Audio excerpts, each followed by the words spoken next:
Alright, how's it going everyone? Hope you're all doing well today. And behind me, if we take a look, you can see the PC I just built, aka the subject of this video. So I know that this might be a little bit weird, especially if you're not new around here. I mean, pretty much the entire time I've been making these YouTube videos, I've been using this 2017 iMac. But you see, it hasn't always been that way. I've had a love for PC building ever since I was about 14 years old. It was like I discovered this world where you could design your system entirely how you wanted it, and I thought that putting together your own computer would be pretty rewarding. So shortly after, I actually built my own PC, mainly configured towards video editing and gaming, and that's the system I ran with for a while. Of course, I did make upgrades on the way. I upgraded the case, the GPU, and of course, more RAM. However, towards the end of 2016, I did end up switching to Mac for all my productivity needs. And despite a short experiment with Ryzen in early 2018, that's been pretty much what I've been running with since. However,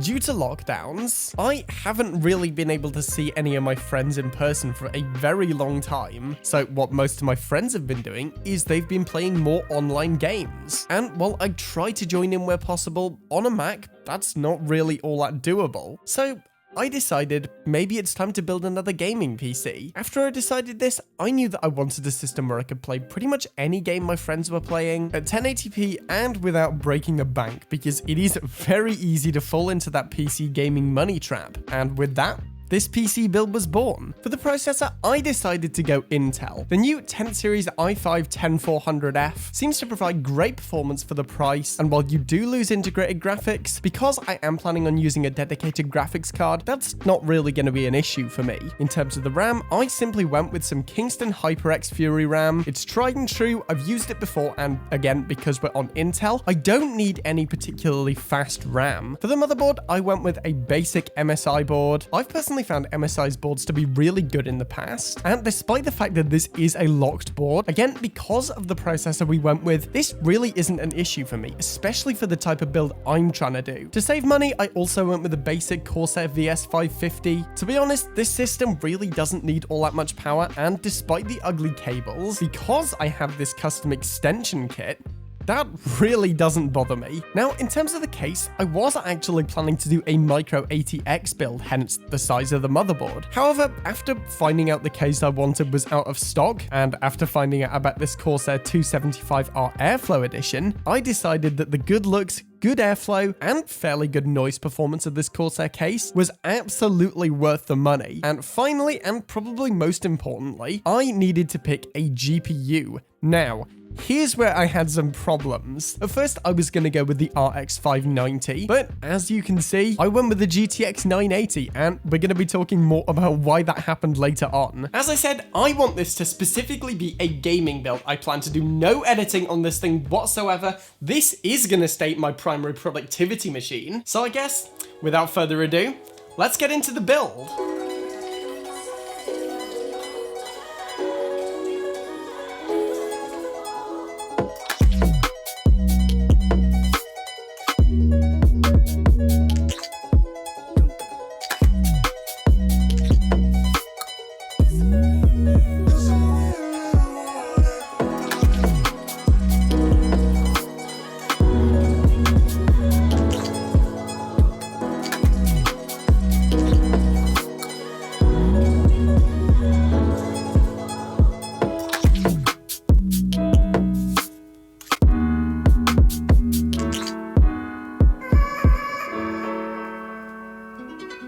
Alright, so that was mostly a lot of fun, little bit frustrating. Now, there were a few issues that we're going to be going over now, but for the most part, a lot of fun. As you may have seen from some of this glam B-roll, I am not using the graphics card that I installed, this RX 370. So, let me tell you why. So I personally don't actually have an issue with AMD cards. I know their drivers can be a little bit frustrating and their software is not the best, but I think one of my first cards was, an R9 380, and that thing was awesome. Well, because of the current shortages of GPUs, there wasn't really a lot out there that suited my needs, so I took to eBay and bought this RX 570. What the eBay listing didn't say is this card had been used for Bitcoin mining. Okay, so why is that an issue? Well, what a lot of miners will do to preserve the lifespan of their GPUs is they will significantly underclock their cards, because the slight loss in performance they get when mining is absolutely worth their card not crapping out significantly sooner. And when I noticed that the card was running extremely slowly and I couldn't install any drivers, I asked the seller, hey,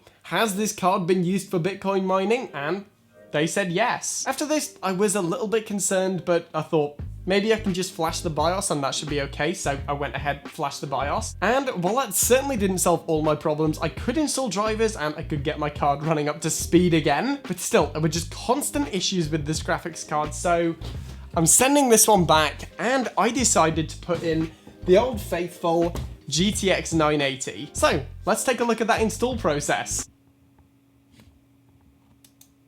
Oh, where's my screwdriver?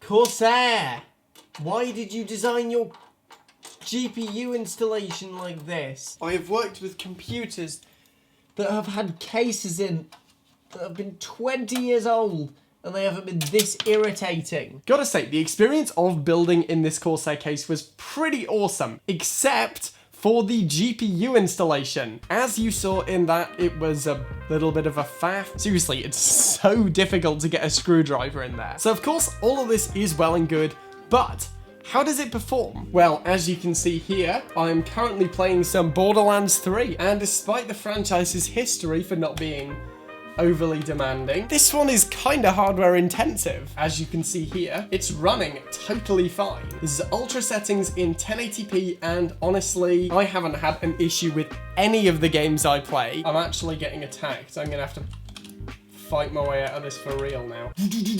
I need to make this video. I can't be getting sidetracked. So yeah, the performance from this thing is great. In my opinion, it looks fantastic, and it actually runs significantly quieter than I thought it was going to. In the few short days that I've had this system up and running, I have already made a couple of little upgrades here and there. For one, I added a little bit more storage. I added a 2TB Seagate drive, as well as these neat little custom cables that I got in a kit for like £30, and they really just bring that black and white system look to life. Some plans I have for the future are I do plan on replacing the stock Intel cooler. As I said before, I couldn't find the cooling brackets for my Dark Rock Pro 3, and well, the system probably doesn't need it. It is going to be a lot quieter, and I am a sucker for the look of a Be Quiet cooler. Of course though, this PC wasn't quite done. You see, when you buy something like an iMac or a laptop, this stage doesn't really matter, but a custom PC build is just that, it's custom, it's yours. And so it's only appropriate that we name this thing. After not much consideration considering the color scheme and my love of cloud wrap, I decided to christen this thing